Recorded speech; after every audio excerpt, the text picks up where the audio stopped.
Howdy folks, looks like I'm back making videos again, and this being the first one in a year and a half, I am seriously struggling. Um, I must have recorded this a good 30-40 times, and I really still don't know where I'm going. But I do these videos all in one take. At least I really try to keep them to one take, to keep the integrity, the honesty there. When I see a lot of cuts in a video, I'm like, oh, what do they cut out? So I don't want people thinking that. But if you do find watching some old guy talking into a microphone, if that's not your cup of tea, probably shouldn't just go ahead and click off and find the next thing. This channel is not about entertainment. This channel is dedicated to a philosophy that I call meek. And I've been working on this philosophy for a couple of years now, since about 2016. For me, it is my religious belief, but on this channel, I mostly want to talk about it as the philosophical part of the belief. I'm trying to develop my understanding of what my beliefs are, hopefully to improve my world and the world around me. And my biggest hope is that maybe I can help someone in this world. You listen to all these people speaking, and there's a lot of them out there. And believe me, I don't want to be one. I genuinely do not want to be doing this.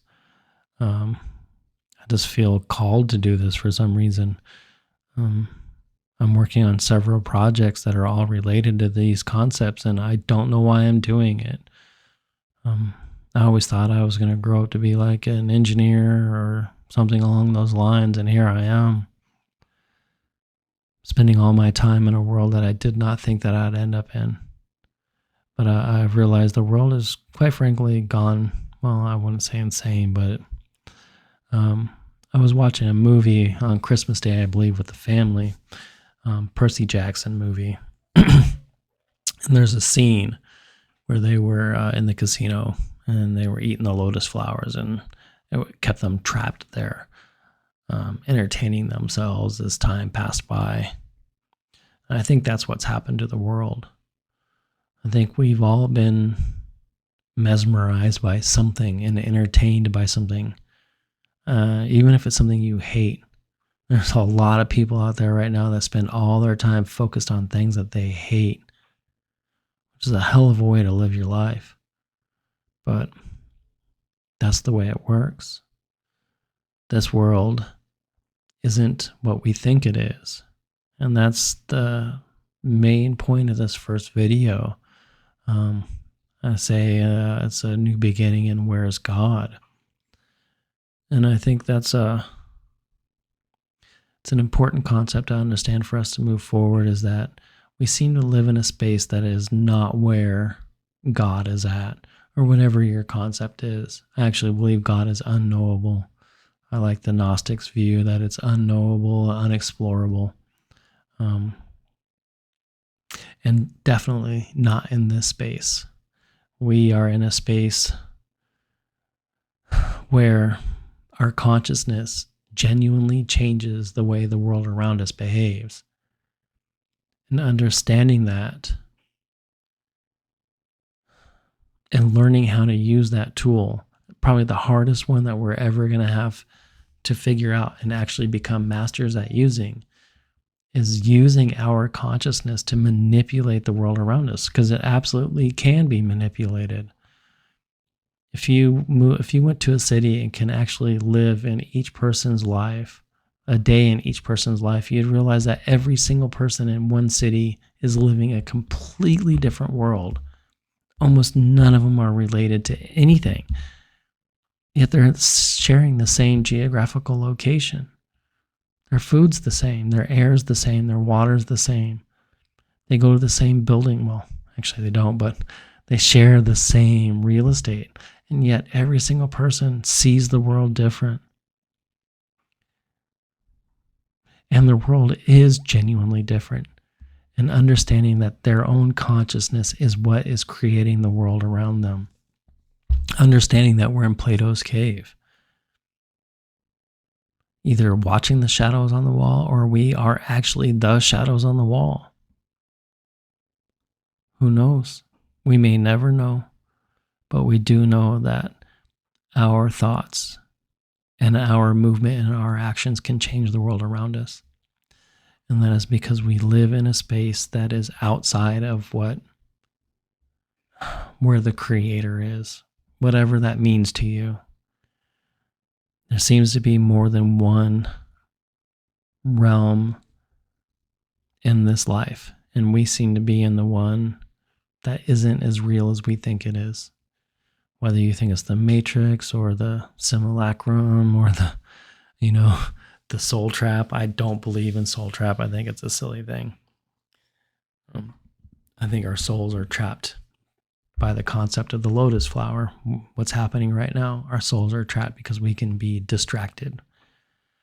And when folks keep you distracted, they're taking your life from you. We are here to work and build things, build concepts, live these experiences. And they are stolen from us by distracting us. And I just got off track, and hopefully not so far off track that I'm going to have to re-record this again. And which means I should probably leave it here. How far am I into the 6 minutes or so? The greatest teachers, religious and philosophical teachers of all, landed on to this very same basic concept, either believing that we live in the dream time or in the dream of Shiva, or we're sleepwalking, or we live in this created space and there's heaven above us, or the mathematician folks realizing that time and space probably isn't what we think it is, the physicists and all these folks. All these thoughts come back to the same thing, that this world is not what we think it is. And that's the first understanding that we have to have for this philosophical movement going forward, is we need to begin to build an understanding of where we're standing. And I view that as God is not in this place. This is a human space. This place is built for human consciousness. And that's where we're going to leave it for today. Probably didn't move the ball forward very far, but like I said, I'm really struggling making this video. Year and a half off is a long time, and I haven't really spent a lot of time focusing back on the beginning. And I realized that that's where we need to start again. So, welcome to the channel. These videos will get better, I hope. But they're never going to change from this format. It's just going to be me sitting here. But hopefully we can get interactions going. And let's develop this concept. Let's build this philosophy to get out of what's happening in this world, because what these folks are talking about, people that I used to trust and believe, and I don't want to get negative on what other people are doing. I don't really want to talk about what other people are doing. Sometimes we have to, though. So, my friends, this world is not what we believe it is. And I will see you on the next one, my friends. Until then.